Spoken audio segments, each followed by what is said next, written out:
right, so you are welcome to our lettuce session, where you can see lettuce in buckets. Okay. So the magic is farming in buckets.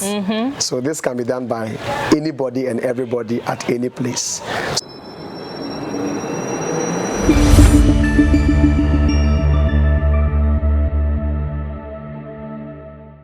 Hi there, thanks for tuning in. My name is Jacqueline. Today we are visiting Mr. Ibrahim, who is a home gardener. He has some beautiful plants in his compound, and we are hoping this story would inspire you to also start planting or gardening. Stay tuned and let's take a tour of his garden. Welcome, Mr. Ibrahim, to 88 Greenyards Farms. All right, thank you very much. Yes, today we are in your home. We've seen that you are doing so many beautiful things here. There are tomatoes, there are peppers, cabbages. We want to take a tour of your farm and then inspire. We are hoping that it will inspire others to also want to go through this journey just as you have to. Wonderful. Okay. So you're welcome to Duet Coihag Farms. Okay. So I will be your tour guide as we go through my farm. Okay. Thank you. So let's go. I'm so in love with these tomatoes I'm seeing here, and I can't believe this is at home. I mean, you would usually expect to see things like this on a commercial farm. How did you achieve this?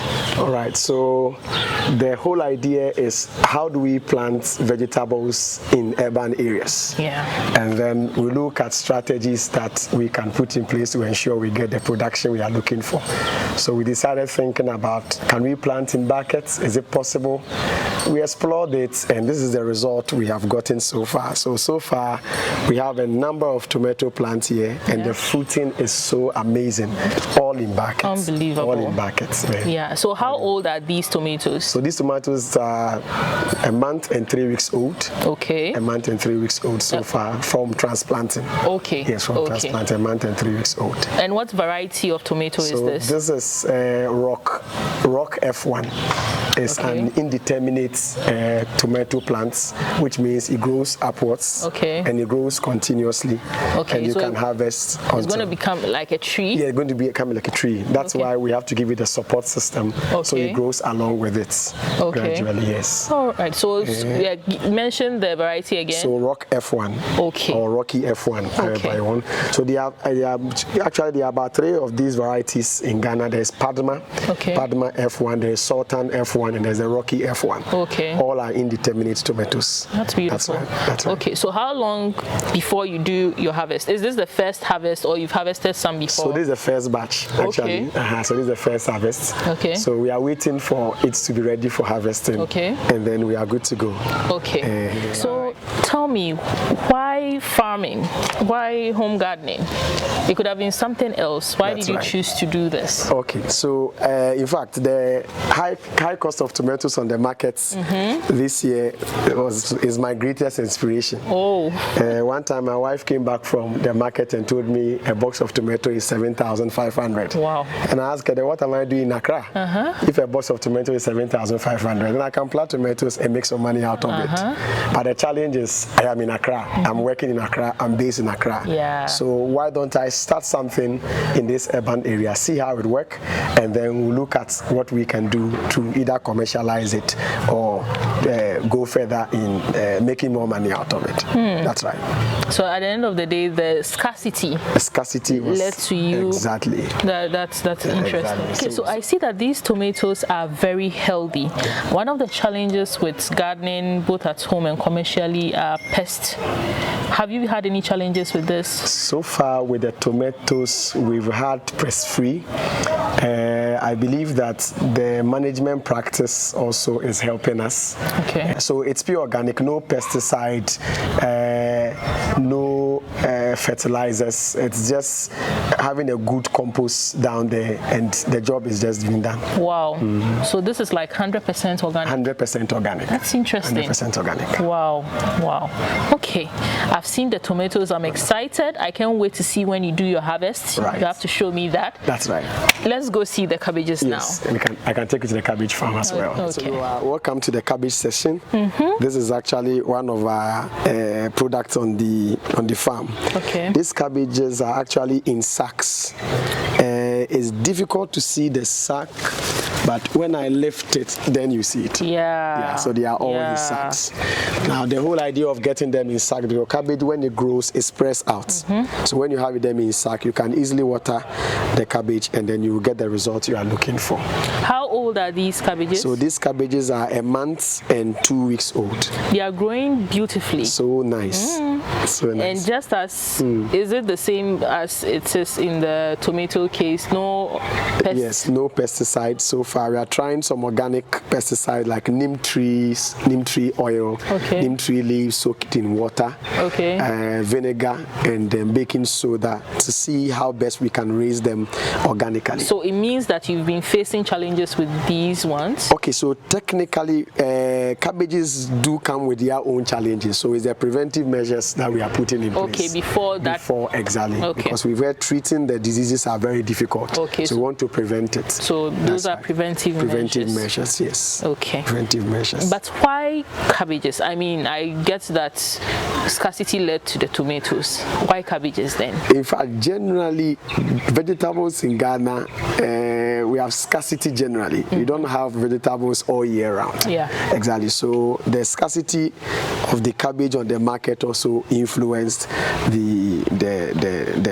our idea to venture into cabbage production. So I believe that when we see the challenges, then we find solutions to the problem. Okay. And that's what is inspiring. I'm sure by the time I finish this tour, I'll find a bit of every plant here. Exactly. You will find almost everything. As long as it's scarce on the market, we'll try and plant them. Okay, but you've done so well. These are looking very beautiful. That's right. I mean, yes, I get it with the tomatoes to add these ones and go further to add other ones. Yeah. What is driving you to continue? All right. So the whole drive is to get more Ghanaians involved in urban farming. Okay. Urban farming, exactly. Especially the youth of Ghana to know that if you want to farm, you don't necessarily need to go to the villages and be in dirty apparel like the pictures we have in mind, but you can also be a burger farmer or a craft farmer. As long as you have a little space, you can still farm something. Okay. That's so right. you are trying to promote urban farming, which is very good because I mean a lot of people out there would want to start something. That's right. Right? And then seeing that you are growing in sacks, not even in the soil, and sacks. See how beautiful it's growing, that means it's possible. Highly possible. So if someone wants to come around to gain an experience training, do you provide that? Yes, I provide training. I provide home services as well. So whoever is interested in learning how to plant these vegetables at home, we are there. We are available. You can come around to see what we have here, and then we can also do a follow-up in your home to see what you are doing. If they want to search here online, what would they input? All right, so Duet Coihag Farms is popular online. So we just search for Duet Coihag Farms. Okay.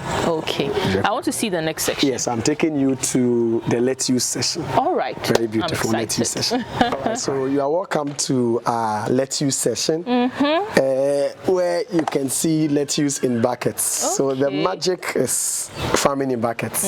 So this can be done by anybody and everybody at any place. So you are welcome to our lettuce. This lettuce is looking too fine, no? So fine. It looks ready for harvest too. That's right. So all of these for home consumption? No. I believe that we can consume all, so we will be selling them out to make some few monies out of it, so that we can reinvest in there. So that we are going to sell them. So you can see we have enough here that we are going to sell them and eat some and sell some. So how old are these? So these are 4 weeks old. Oh, okay. These are 4 weeks old lettuce. It means it doesn't take long to. No, as for lettuce, it grows very fast. Yeah, it grows very fast. But did you encounter any challenges with the lettuce too, in terms of pests? Okay, so far lettuce we have not encountered any challenges with it.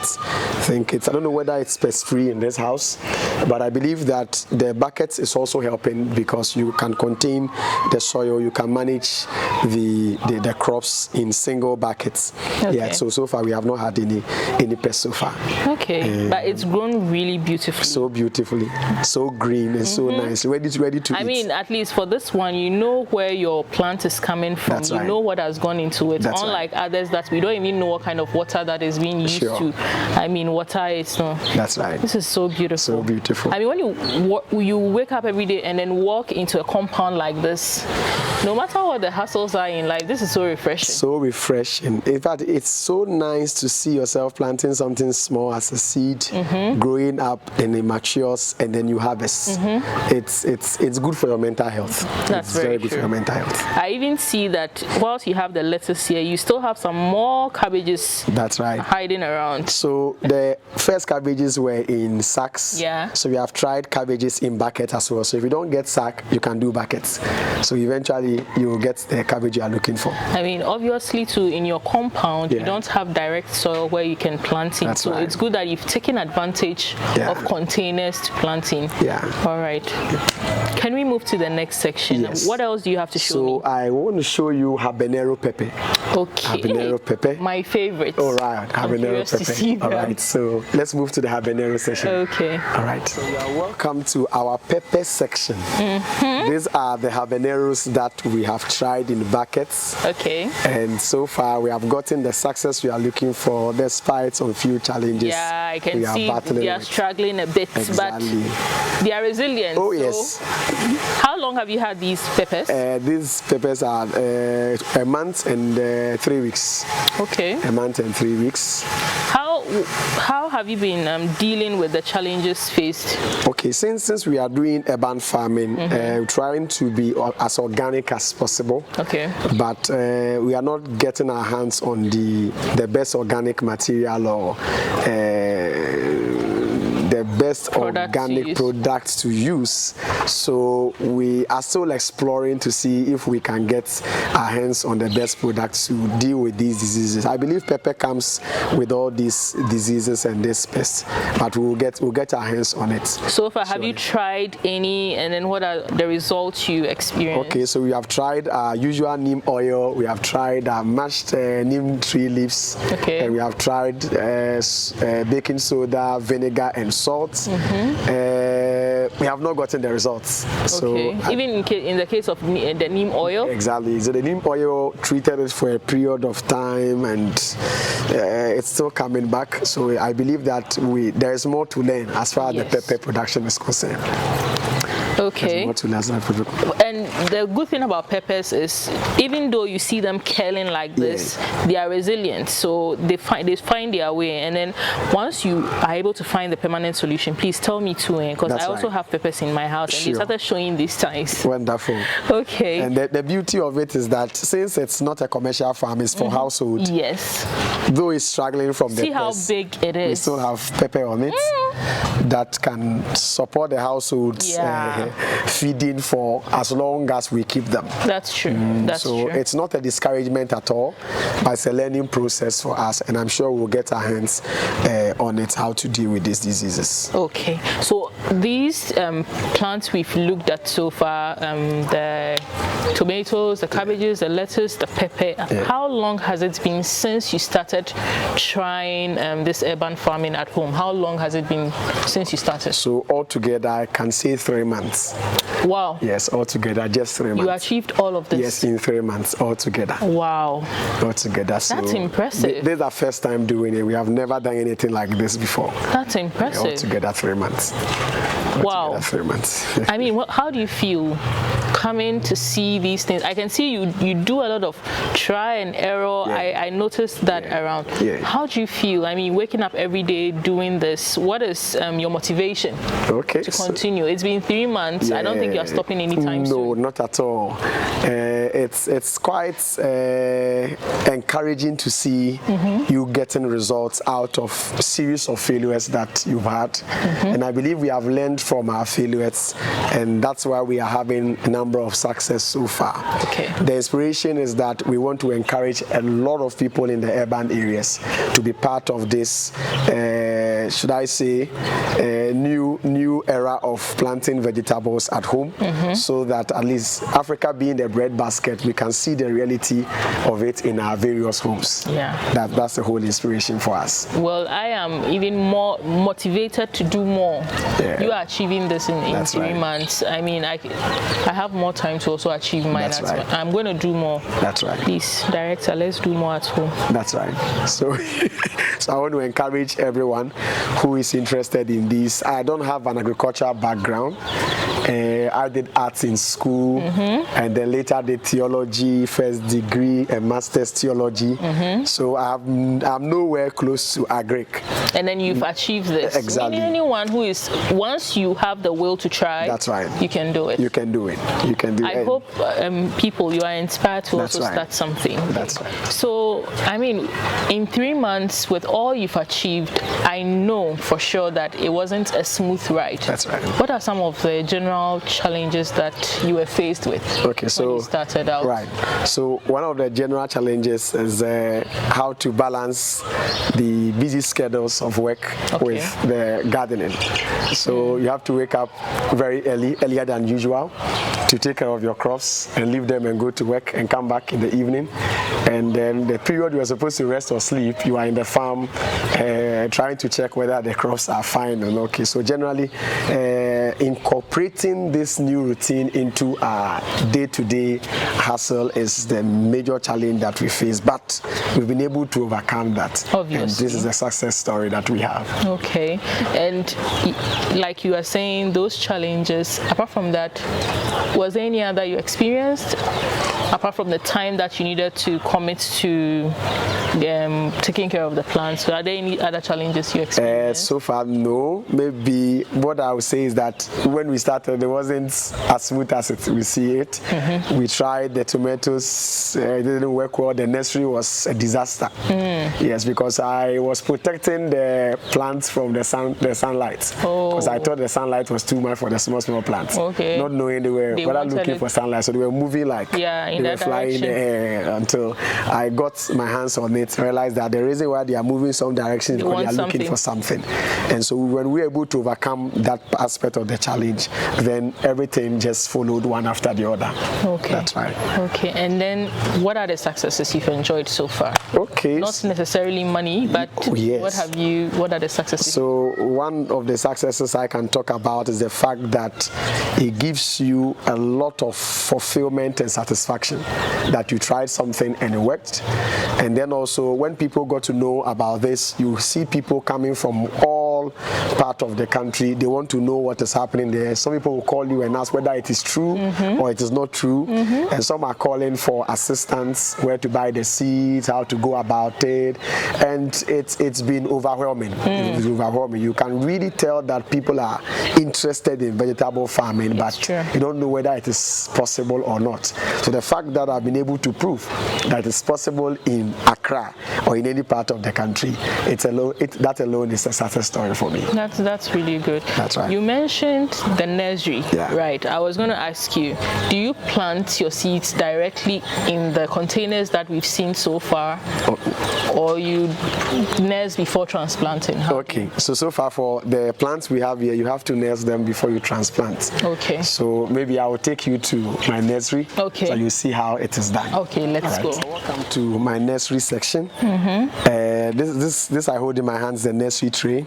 Okay. So this is what I nurse the seedlings in. Okay. And then when they grow to about 3 weeks, I transplant them. Okay. Yeah. So at this point, you can see that I have some tomatoes already nursed. Okay. And they are growing up so nicely. Yeah. All right. Yeah. So the advantage of this nursery tray is that when you are ready for transplants, you can just pull the crop out and you have the roots intact, and then it helps the plants to grow without struggling. That's true. And so that's one of the reasons why I use the nursery tray. So after that, then you transplant into Okay. So you can see I have some habanero peppers nursed here, and I have some carrots there. Usually we don't nurse carrots, but I just try to see how it is going to work. Yeah. So that's it. Okay. That's it. Okay. So it's important to do the nursing. Yeah. At least when you are transplanting. planting, you know the seeds that survive. That's right. And then they can easily grow into bigger plants. That's right. That's true. That's right. If you want to know the growth rate or the germination rate of the seed, you need to nest them in the trays. Yeah. So that the ones that don't germinate, you can tell the percentage of the germination rate. That's so true. it's very important. And, you know, foundation is also crucial in farming. If you have the foundation right, you can get the results you are looking for. That's true. Yeah, you can get looking for. All right. So, I mean, we've seen what you have here. That's right. I'm just imagining having something like this in my home. Sure. I need to start the tomato. This variety of tomatoes, you need to give me some. All right. Because I would want some of these. I already have tomatoes, okay. but this is so inspiring, and I'm sure that others who are watching too would want to get in touch. Sure. To maybe want to visit you. That's right. Or even talk more about what you do. Yeah. So how do they get in touch with you? All right. So when you go online, Duet Coihag Farms. Duet Coihag Farms. Yeah. On all the social media platforms, we are there. Okay. On Google, you can locate us on the Google locator, on the Google map, Duet Coihag Farms, and we are there. Okay. Would you want to leave a number, or that's okay? Okay, I can leave my number if it's possible. Please do. All right. So for Duet Coihag Farms, you can reach us on 0247 938339. 0247 938339. On WhatsApp and all the social media platform handles, we are there. Okay. Right. All right. Thank you. And it's a wrap.